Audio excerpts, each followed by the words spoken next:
Today, I'm going to talk about the difference between why some customers adopt some product easier and find it easier to stick around for a long time, and why they adopt some products and they jump when the next shape comes around. Basically, churn. Now, it basically has something to do with an aspect of adoption that most customer success managers, and should I even say businesses, don't fully understand yet about product adoption. You know, but I'm going to expose that to you today. I'm going to walk you through 5 product adoption metric I personally use to give me a much more robust view of how my customers are actually moving, how much they're actually moving towards adopting the product successfully so that they can stick around for a long time.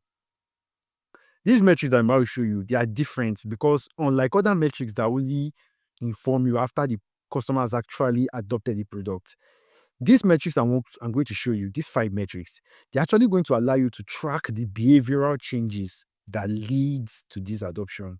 Before the customer adopt the product, you're able to know if they will adopt it or not, right? Because let me explain something to you. You see, like I said, many CSMs and maybe businesses, they still have a wrong idea about what product adoption actually means. They believe that product adoption is about teaching somebody how to use your product, right? But that's not really what product adoption is about. Product adoption is really about managing the different changes that users are going to experience to successfully adopt your product. Remember, do you listen to what I said? Managing the different experiences they are going to undergo to successfully adopt your product. Why do I say that? You see, because there are certain habits that they've been doing, certain things they've been doing before your own product came around. And your own product coming around is basically making them to have to break these habits and form new ones that you won't bring along, right? As adoption only successfully happens after they've already adopted these new habits that come with your product. So that is why I say it is all about behavioral changes. And this is especially useful in cases whereby the person that is paying is not necessarily the person that is using the product. I'm sure we've all seen that case, right? Whereby the person that is paying just pays, and now it's not time for you to be dealing with the end users and everything. So this is where these metrics actually become very useful. So that's why these metrics I'm going to show to you, they are more about assessing your change management activities to see how much they are working, how effective they are being at pushing your customer towards successfully adopting the product. Now, before we get into it, you also notice that these metrics, like I said, they are not like your conventional kind of metrics. And you actually realize that you might have to be defining some of them personally yourself, maybe based on your product or your company. And so without further ado, let's get right into it. Oh, sorry, and one more thing. The naming of some of these metrics, they might sound weird to you. But don't worry, I'm going to explain them to you so that you can define it based on your own product and give it whatever name you see fit. So basically, let's get into it finally. Now, the first metric is called the task efficiency gain percentage. What do I mean by this? This basically measures how much faster your customers are completing certain tasks, maybe compared to their first month or based on past successful customers, right? Maybe you saw that, okay, from our past successful customers, after 3 weeks into their lifetime, they usually become faster at this certain task by 10%, right? Depending on how you go. It can even be from maybe what's your product or market soft engineering team thinks the customer should have achieved by this particular timeline. Basically, it's just always based on the timeline and how you collect data at your company, right? Now, the reason why this metric is actually very informative is that when customers are completing tasks faster, it is usually a sign that they are now understanding how to use the product better and that your training is effective. Now, I'm going to explain that further to you, and I'll also show you the ways that I make this metric very effective, right? Now, first about the further explanation. You see, as humans, when we are doing something faster, it means certain aspects of that thing is now ingrained in our brain. And it has almost reached like a reflex action kind of level for us, right? For example, okay, let me use a data analytics platform, for example. Let's say, their first week, they are like, "Ugh, yeah, like a grammar. Where do I click this button? Yes, right? Because this is their first time using a product. But then 3 weeks later, they already know that, okay, I click this button to filter my data. I click this button to create dashboards, right? That shows that they are not getting better at using the product. They are learning, right? So that's why this metric is actually informative. And now, like I said, I'm also going to show you the ways that I make this metric actually effective, right? And that's what I want to show you. There are 3 things that I actually account for. I always account for when I'm trying to define this metric to ensure that they inform me very well. The first thing I account for is that I account for the different skill level, right? Of the skill level of the different users, or account that are using the product. For example, going back to our data analytics software, maybe we have junior analysts at the company and we have senior analysts that use the platform. What if we take a junior analyst is not the same time to take a senior analyst. The junior analyst, maybe it might take them like 3 weeks for them to understand how to use um, certain parts of the platform. While for a senior analyst, it might take maybe 1 week, right? So I segment it based on their skill level and I track it differently for each skill level. And I compare it to other people that fall in the same category as them, right? It's not like I compare a junior analyst to a senior analyst and so, why is this one there and this one is not there? No, no, no. That's not how to use the metric. So that's one of the first ways. Those are the first thing I take into account to ensure that this metric is effective. And you can see that it started to give me a much more robust, data than something like weekly active users. Weekly active user is more like a broad overview because, okay, it's just showing you that these are the people that are using it, but then you don't know, are they actually learning? Is it that maybe they are just logging in and they are not doing anything, or they are not even getting better at what they are doing? They are just using it because leadership told them they have to use it. And when it's time for renewals, they just churn. You don't want that kind of stuff, right? So now, another thing also is that this allows me to know it allows me to assess my training effectiveness or our training effectiveness to know how well they are doing. Because I know that, okay, if a customer is not meeting up to the timeline, maybe something is wrong with the training and we need to course correct to ensure we set them back on track. So now you can see how that it actually allows me to be more proactive. Now, that's for this first thing I take into account. The second thing I take into account is I ensure that this task efficiency game metric is only tracking their core workflows. Now, here's what I mean. Now, remember I said that remember I said at the beginning of this video that project adoption is all about breaking habits and managing behaviors, right? Well, you cannot track all the metrics at once. That will be too overwhelming because there are many activities you'll be doing. You cannot be tracking everything. But what you do need to track is the core workflows, the things that are fundamental to the things, their workflows, right? And okay, regardless of which platform they are using. Now, let me give you an example of what I'm talking about. Let's use the product analytics platform that I'm talking about as an example again. Now, let's say part of the things that is their core workflow is things like dashboard creation, data validation, right? These are things that, regardless of any platform they are using, they are always doing these things. So that means you want to measure how faster they are at doing their core workflows. Because when they get better at it, that is when they start to become comfortable using the platform, right? And start doing other things so that they can start to focus on other activities they are trying to achieve. If their core workflows is filled with friction, you can start to see how that mess up their experience because this is what every platform is supposed to be doing well for me. So why is this one struggling? So we don't want that. You want to ensure that the things that matters that we allow them to perform other tasks. The core things, you need to measure how fast they are getting, how better they are getting with it when they are using your own platform, right?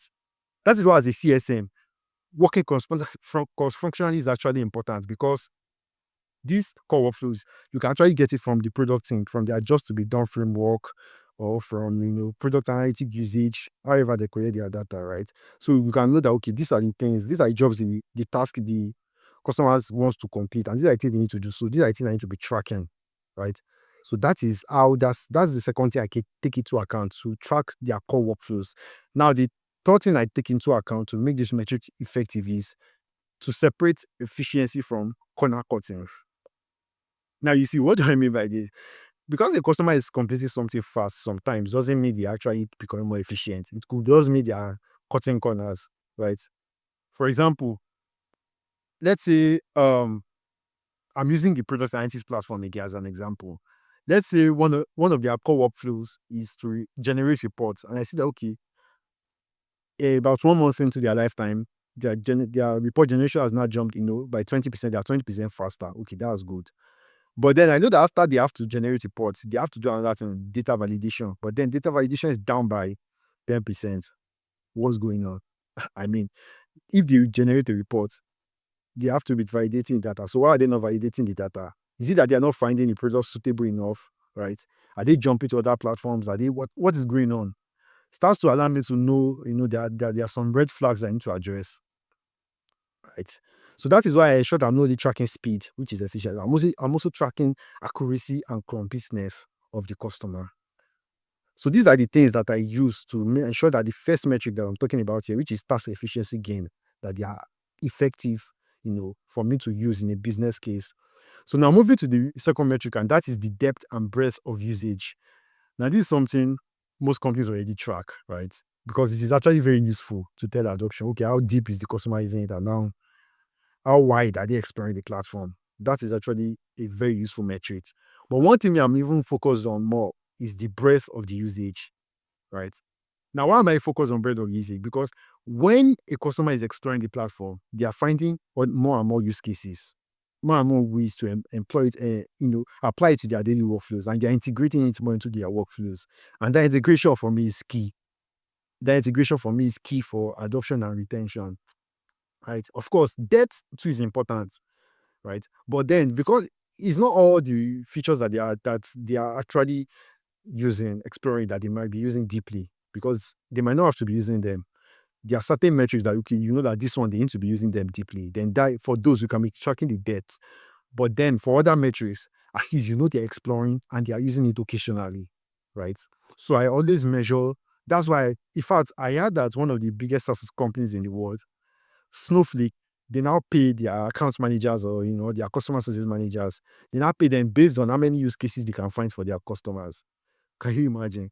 Because this we are starting to realize uh, how integration is key to adoption and retention.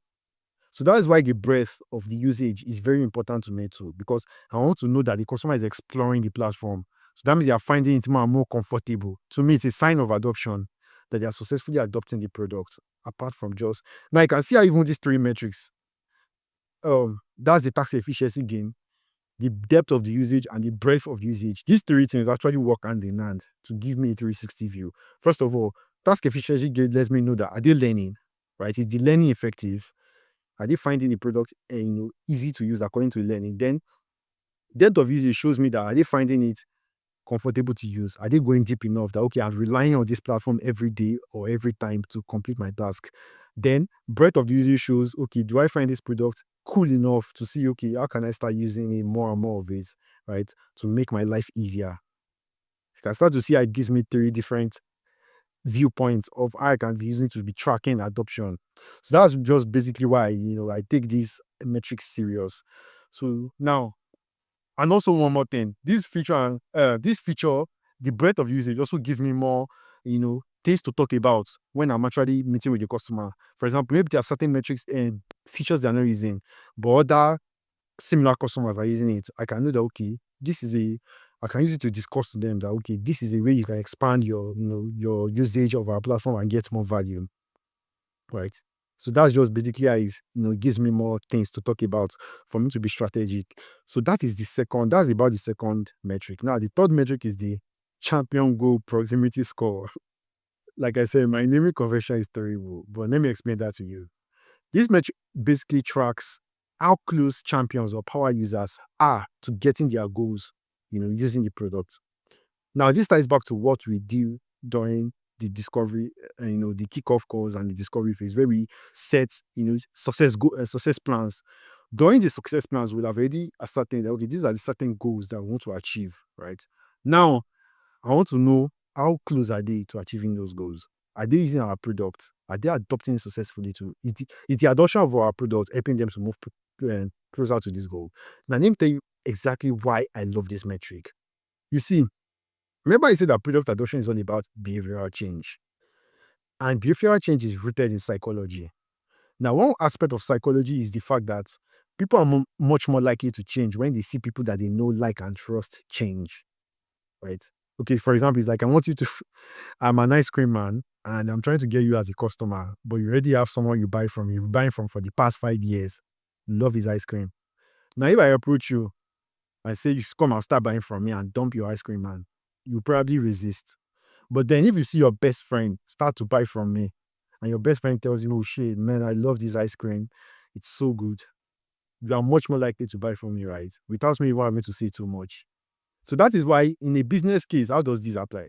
If if the champions and the power or the power users are adopting the product, right, and using it to get their goals, and you are taking note of the wins, as they are moving towards their goals, the wins that they are achieving, you are showcasing it and everything.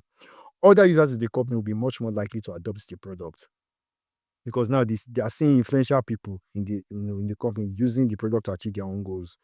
This is how it makes me easier for me, to foster the change management, to ensure that there's a company-wide adoption of the product. So that is why tracking how closer, the our champions or power users are getting to their goals using our platform is really important to me, right? And it's one of the metrics that I use to inform myself of adoption. Now, that's for that. That's for the third metric. Now, the fourth metric is something I call the feedback actionability score. Now, what does the feedback actionability score actually mean?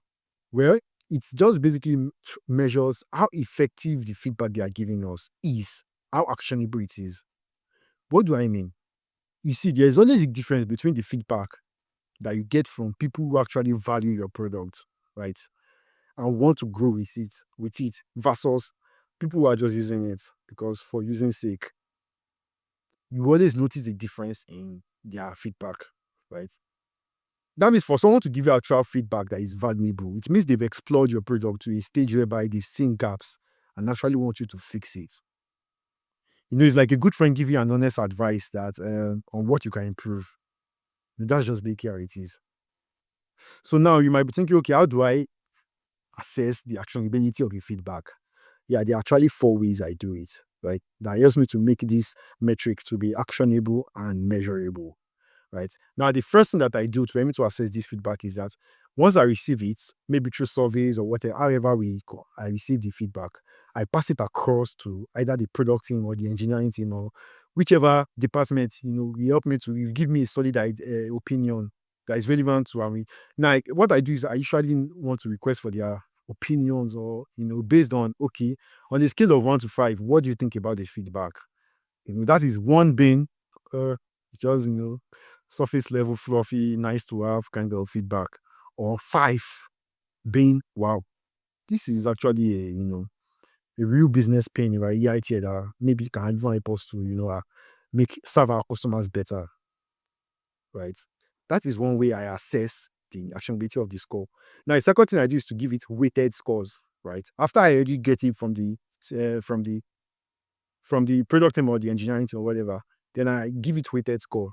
Now, the reason why I give this feedback weighted score is because not every person is a decision maker that you'll be getting feedback from. Sometimes you'll be getting it from just regular users, sometimes from champions, sometimes from influential people, right? Decision makers. So I just want to give it weighted score. I know that okay, for a decision maker, I'll probably assign the score of 3 to this feedback. I can use Excel spreadsheet to track this. Then for a champion user, a power user, I can give it 2, right? Then for a regular end user, I can give it 1, right? I know that the more influential a person is, the more valuable that feedback actually is, right? Now, when now there are different ways I actually use these weighted scores to actually inform me when it comes to expansion, you know, and spotting potential champions. Let me give you an idea. Let's say I receive a feedback from an end user, 1 score, right? But then the product team or the engineering team assigned that score 5.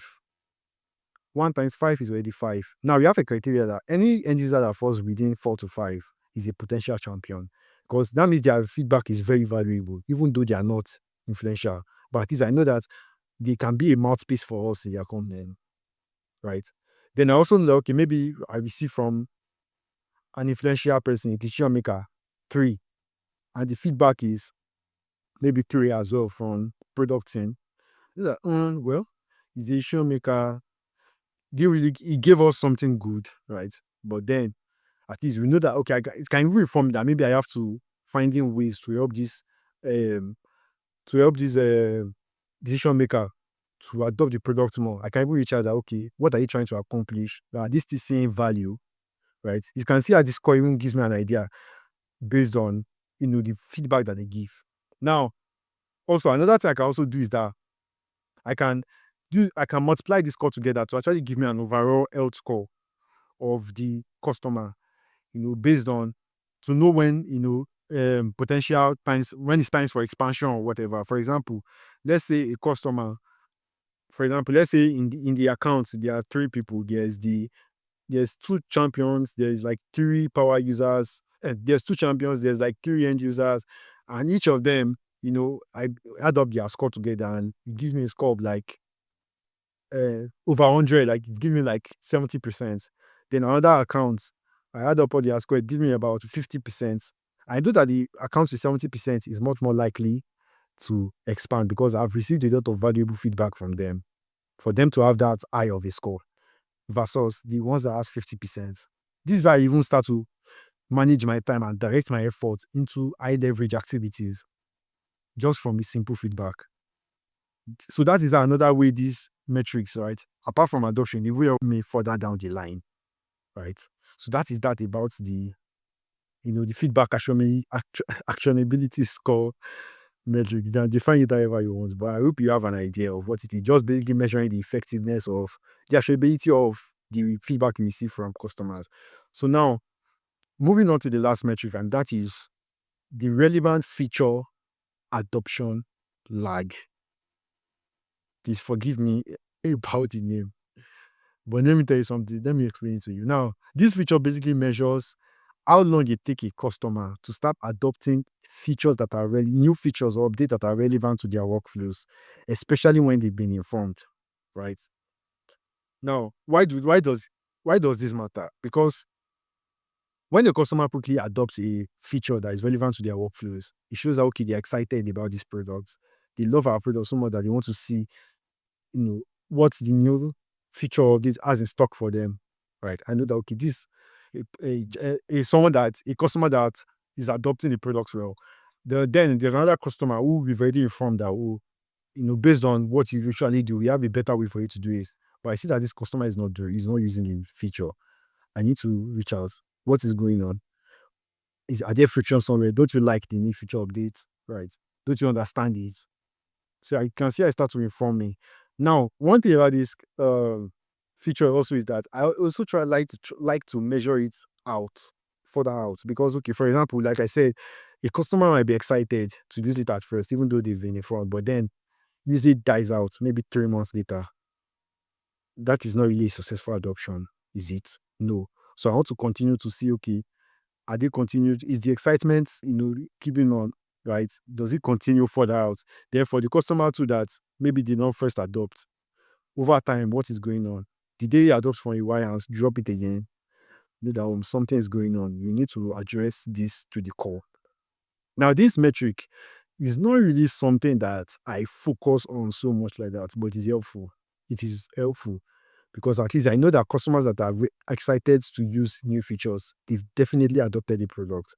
And the customer that is not excited to use new features is not finding it so much fun, right? So now these are just basically the 5 metrics. You see how they inform me on behavioral changes, more than just things like weekly active users or whatever. Like, they help me to know the behavioral changes that actually leads to habit formation that can lead to successful product adoption. So these are just the 5 metrics, that help me to spot red flags and also help me to know how well my activities are being effective, especially when it comes to training the customer to adopt the product, right? So that's just it for today. And I also have many more adoption metrics that I track. But for today, this is just the one that I have. And in subsequent videos, I'll be making more, more information on. I'll give you more ideas on how I, track adoption. So at least for today, that is it.